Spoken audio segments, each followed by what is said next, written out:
اقبال کہتے ہیں تیرے ضمیر پر جب تک نہ ہو نزول کتاب، گرا کشاہ راضی نہ صاحب کشاف۔ جب تک تیرے دل پر یہ قرآن نزول نہیں کرتا، تو تفسیر رازی کا مطالعہ کر، تو تفسیر کشاف کا مطالعہ کر، تو بڑے سے بڑے علوم حاصل کر، بڑی سے بڑی کتب کا مطالعہ کر، لیکن تیرے دل پر قرآن اثر نہیں کرے گا جب تک محمد عربی کا قرآن تیرے دل پر نزول نہیں کرتا۔ اب اقبال سے پوچھیں کہ اقبال دلوں پر قرآن کا نزول کیسے ہوگا؟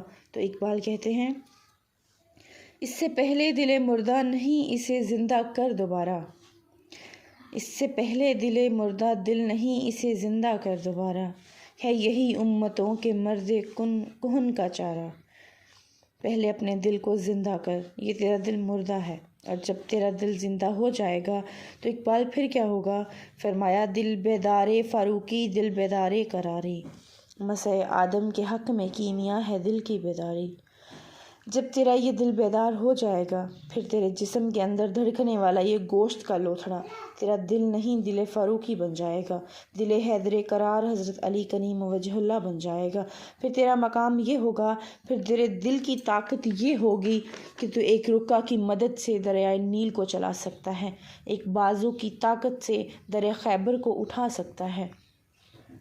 دلوں کو مرکز مہر و وفا کر، حریم کبریا سے آشنا کر، جسے نانے جبی بخشا ہے تم نے اسے بازوئے حیدر بھی عطا کر۔ پھر تیرے دل کا مقام یہ ہوگا۔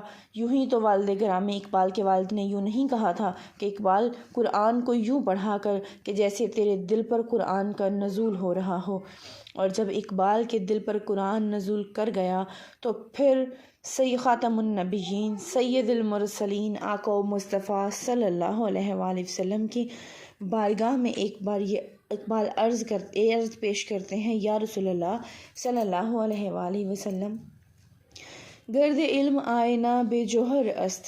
یا رسول اللہ صلی اللہ علیہ وآلہ وسلم، اگر میرے دل کا آئینہ بے جوہر ہے، اس میں کوئی چمک نہیں ہے، ور بحرف مغیر قرآ مسمرس، اگر میرے دل کے اندر قرآن کے علاوہ کوئی ایک بھی لفظ موجود ہے، مردائے ناموس سے فکرم جاکن، یا رسول اللہ میری ناموس کا یہ جوہر جو پردہ بنا ہوا ہے اسے چاک کر دیں، این خیابہ راس خارم پاکن، اور اس خیابان اس گلشن سے اس کانٹے کو نکال کر پاک کر دیجئے۔ کتنا بڑا دعویٰ کیا کہ روز محشر خارو رسوا کن مرا، از نفیس بوسہ پاک مرا۔ یا رسول اللہ صلی اللہ علیہ وآلہ وسلم، روز محشر مجھے خار و رسوا کر دیجئے، اور یہاں تک کہ اپنے پائے مبارک کے بوسہ سے اقبال کو محروم کر دیجئے۔